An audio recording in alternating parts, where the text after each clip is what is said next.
কংগ্রেসের মন বিশাল বড়, কংগ্রেসের মন উদার, কংগ্রেস সকলকে নিয়ে চলতে চায়, কংগ্রেস সকলকে এমব্রেস করতে চায়, কংগ্রেস সকলকে বুকে নিয়ে আগলে ধরে দেশ গড়ার কাজ করতে চায়। যারা সংবিধান মানে না, যারা স্বাধীনতা মানে না, আসলে স্বাধীনতা রাম মন্দির, একজন বলে আসলে স্বাধীনতা 2014 মোদীজি প্রধানমন্ত্রী হওয়ার পর, আবার যেমন রাম মন্দির হওয়ার পর আসলে স্বাধীনতা হয়েছে। অর্থাৎ আমাদের স্বাধীনতা বীর সেনানীদের তারা অপমান করতে চাইছে, নেতাজিকে অপমান করতে চায়, ভগৎ সিংকে অপমান করতে চায়, মহাত্মা গান্ধী, জওয়াহরলাল নেহরুকে অপমান করেই এরা। তারা গডসের পূজারী। নাথুরাম, ওখানে রাম রয়েছে, নাথুরাম গডসের পূজারী হচ্ছে এই আরএসএস এবং বিজেপি। আর যে গুলি খাওয়ার পর মারার আগে শেষ বক্তব্য, হে রাম বলে যে দেহত্যাগ করলেন। আমরা এই কথাগুলো বলছি এই কারণে, এগুলো মানুষের কাছে আমাদের পৌঁছতে হবে, কারণ দেশের স্বার্থ জড়িত। চলুন একটা নতুন ভাবে, নতুন ঊর্জা নিয়ে আমরা একটা কাজ করি, দলকে শক্তিশালী করি, এবং এটা জানান আগামী 11ই মার্চ আগরতলায় যে মহাসমাবেশ হবে সেটা জানান আপনারা দেবেন, আমাদের বিশ্বাস রয়েছে। এই আদানি আম্বানি সত্য কথা ছাপায় না, বলে না, টিভির মধ্যে কোনো ডিসকাশন হয় না।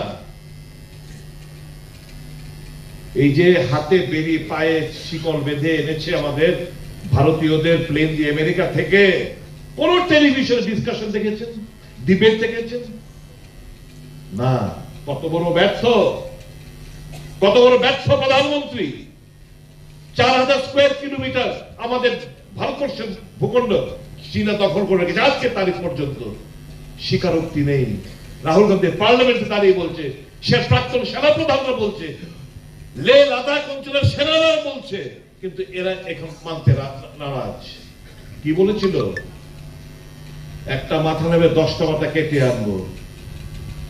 আজ পর্যন্ত এই পুলওয়ামার ঘটনা শহীদদের আমরা সম্মানে কিছুদিন আগে, আজ পর্যন্ত জানতে পারলো না, আজ পর্যন্ত জানতে পারলাম না, শহীদ পরিবারদের জানতে পারলো না কি কারণে, কোন কারণের কারণে তাদের প্রাণ দিতে হয়েছিল।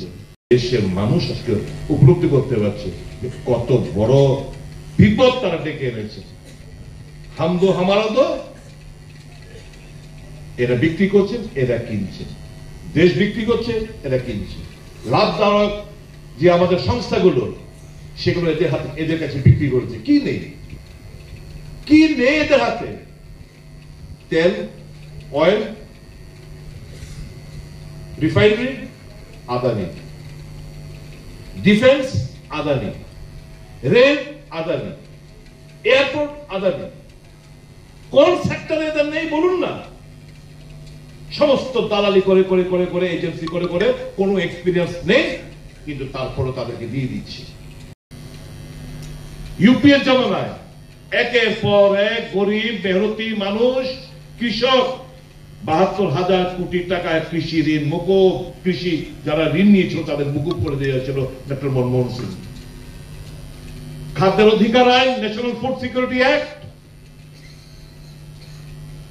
শিক্ষার অধিকার আইন, স্বাস্থ্যের অধিকার আইন, তথ্য জানার অধিকার আইন, বনাধিকার আইন, একের পর এক যখন গরিব মেহনতি শ্রমিক মানুষের, কৃষকদের কথা চিন্তা করতে শুরু করলেন, একের পর এক প্রকল্প ঘোষণা করতে শুরু করলেন, তখন এই আদানি আম্বানিরা বলছে যে हमारा स्वार्थ के तो ख्याल ही नहीं रख रहे ये लोग। मनमोहन सिंह साहब अदानी अंबानी षड्यंत्र করলো যে क्या करना है, छूट का प्रचार करना है, शेयर होल्डर हो जाओ। সবগুলো টিভি চ্যানেলকে তারা শেয়ার হোল্ডার ক্রয় করে নিয়েছে, নিউজ পেপার ক্রয় করে নিয়েছে। ন্যাশনাল হেরাল্ড আমাদের খবর কাগজ ষড়যন্ত্র করে বন্ধ করে দিয়েছে। সত্য কথা ছাপানো যাবে না, সত্য কথা প্রচার করা যাবে না, মানুষকে উল্টা পাল্টা বোঝাও, অপপ্রচার করো।